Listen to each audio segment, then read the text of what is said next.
ya, Regina, we gon' work it out cause we hear ya, we see ya, Regina, we gon' work it out cause we hear ya, we see.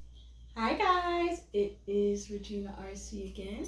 Thank you so much for joining my channel. If you like, please press the like button and please subscribe. It will be highly appreciated. Okay guys, I want to get into this topic that's called condoms for kitties. Yes, you heard that right. Condoms for kitties. Now, I don't mean the little kitty cats. No, I don't mean that. I mean the little kitty as in children. Condoms for kids.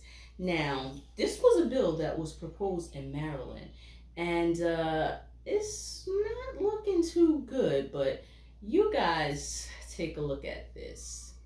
Republicans in the legislature say it's going too far. Maryland State Delegate Kathy Shalega is calling on parents to wake up, and she joins us now. So here's what Maryland Department of Legislative Services says about this bill that's making its way through the State House. This bill repeals the misdemeanor prohibition against an associated penalty for selling or offering for sale a contraceptive or contraceptive device by means of a vending machine or other automatic device at a kindergarten, nursery school, elementary school, or secondary school. And I think a lot of people at home are saying, what? All of us on that, well, most of us on the House floor said exactly that. What is this?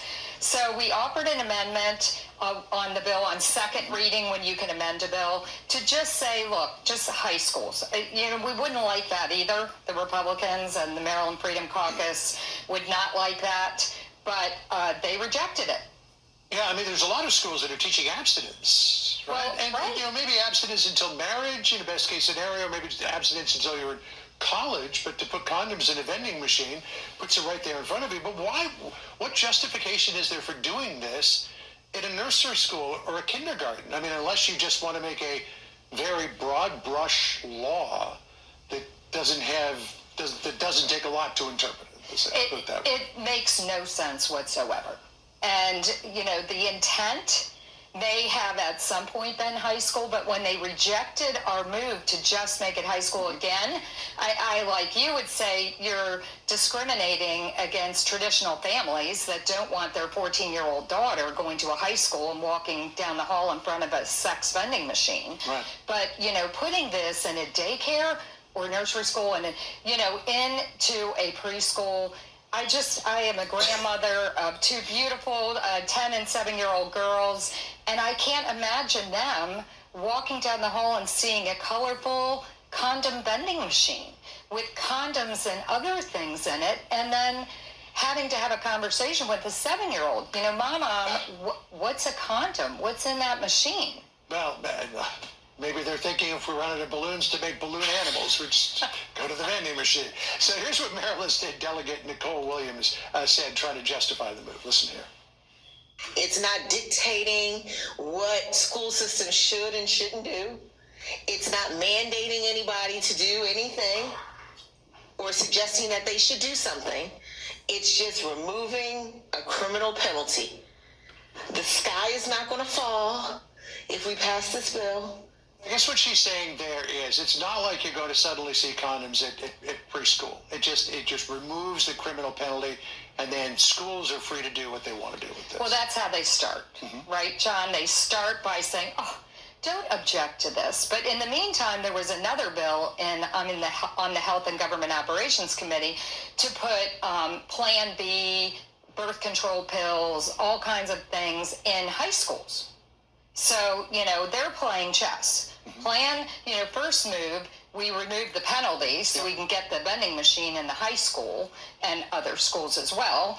And then next year, they're going to come back and they're going to put birth control pills, Plan B, condoms, you know, as I told them on the House floor. Next year, you'll come back to regulate it. Yeah. I mean, this is how it works.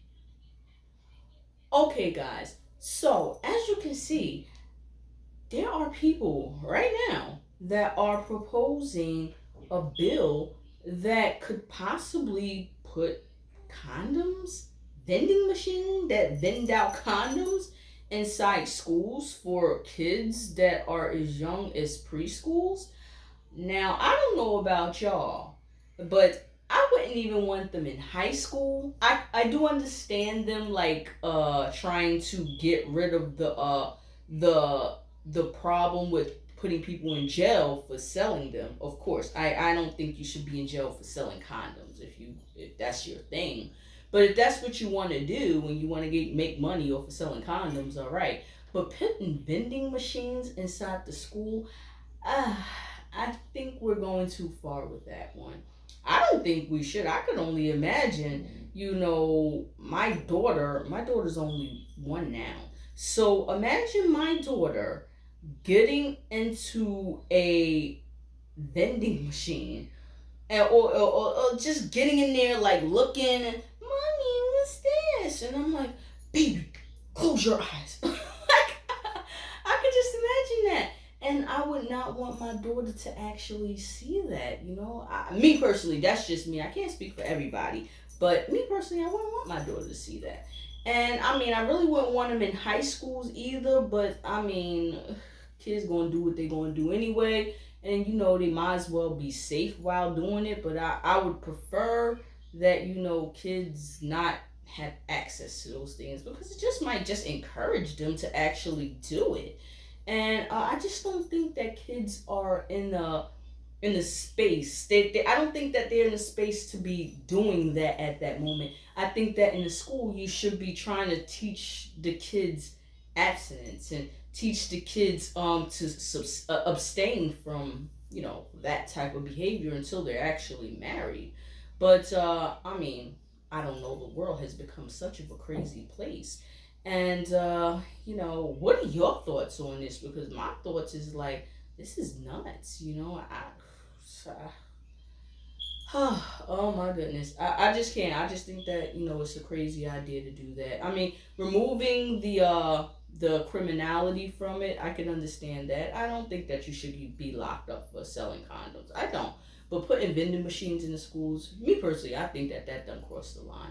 But yes, you let me know what you think about, condoms for kiddies because my thoughts is like that's crazy. But yeah, let me know what you guys think about that. Okay, in other news, I also want to talk about my final Black History topic for this month. Yes, it has come to the end of February, and that means that it is the end of Black History Month. So, this will basically be my last topic about Black History Month. So, my final topic is about none other than food because I can't end Black History Month without talking about some sort of food. And at this point, I am talking about none other than Miss Sylvia Woods. Yes, Miss Sylvia Woods is the founder of Sylvia's Restaurant. And she had so many, I'm actually reading my notes. She actually had some great food, and the food is good, like super good.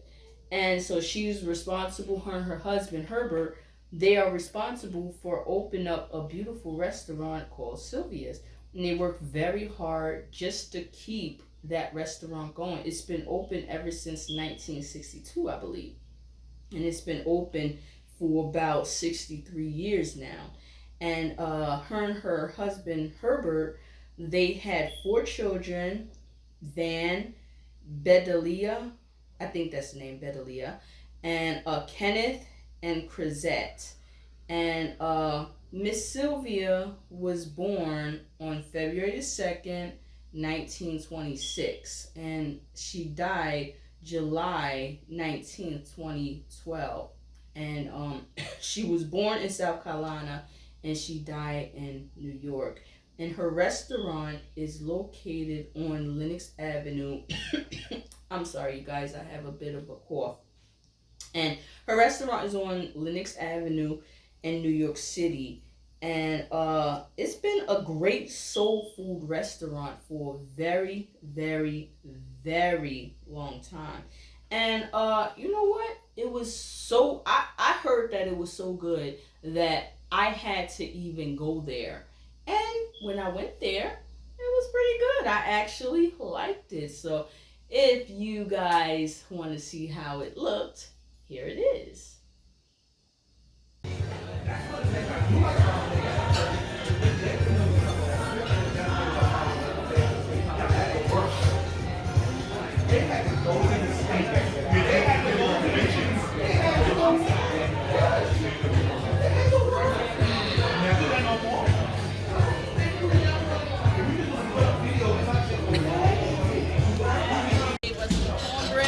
This cornbread looks good. I'm about to tear it up.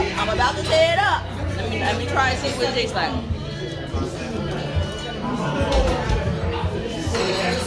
It tastes good. I love it. You want some too? All right, good job. You like it? This cornbread is delicious. Thank you.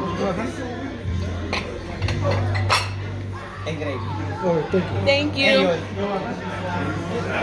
And now this right here is some baked chicken, some mac and cheese, some collard greens, some rice, and some potato salad. So this is soul food cuisine, and I gotta eat it, you know. Don't eat it every day, but this is some good food here, and I love it, and I'm definitely gonna tear it up. And y'all, this is my family. You're gonna use those small plates, or you want this one? Oh, we'll take this one. Thank you. Oh wow, everything looks so delicious. Thank you. You're welcome.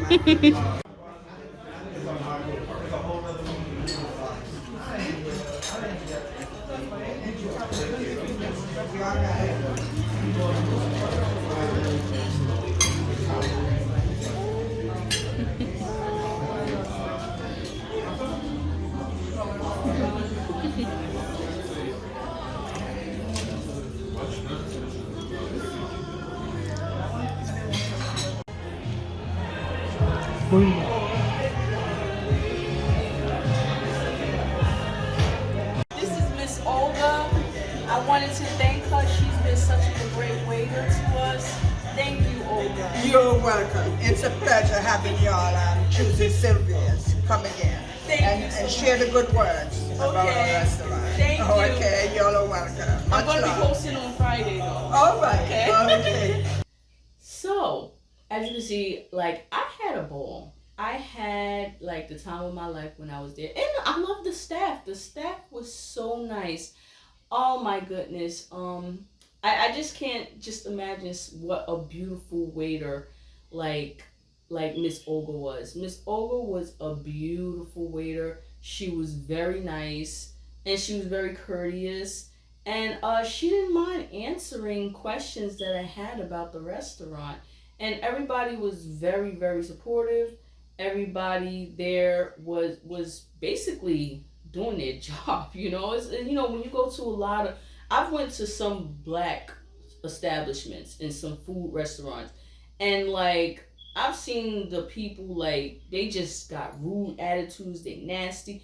But when I went to Sylvia's, like, I felt like family. Like, they treated me like I was family, and I liked it. That's the service that I think that almost every restaurant should have. You should always treat your customers as family. They should always feel welcome there. And that's how they actually made me and my family feel. So, yes, I love Sylvia's. And, I couldn't leave there without eating the mac and cheese. I couldn't leave there without eating the collard greens.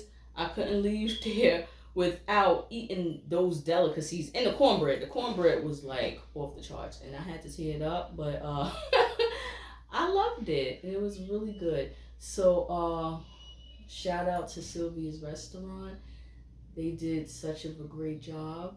And I hope that they stay there for many, many more years to come, because they did their thing.